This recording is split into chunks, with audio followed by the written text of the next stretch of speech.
ayan o. Opisyalis mo tamalo. Ayan, ang galing. Oh, ayan, sige. Yan. Sige. Sige. Sige. Yung manin. Isa rin kayo, sir eh. Isa rin kayo eh. Papaluin niyo pa kami, sir. Kami na kaibig ka, papaluin niyo pa. Oh. Sir, hindi niyo masisisi magsasalita ang tao rito.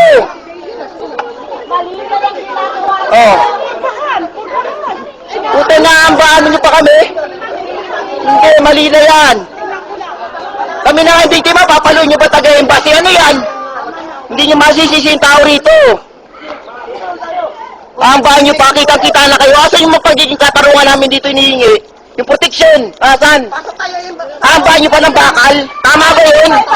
Ngayon, magsalita kayo. Kayo mismo papalo sa amin eh. Tama ba yun? High blood na yan, mamatay na yan, high blood yan. Grabe, sir. Mali ang ginagawa ninyo. Dapat ganyan, sir. Paano tayo mapagtatanggol sa ibang tao? Ay, kung kapag nga natin Pilipino, sila na ang gagawa ng ano sa atin. Ano dapat yun, sir? Mamumukli siya. Papaluin nyo, kitang-kita sa video. Namalo. Namalo, kitang-kita yun.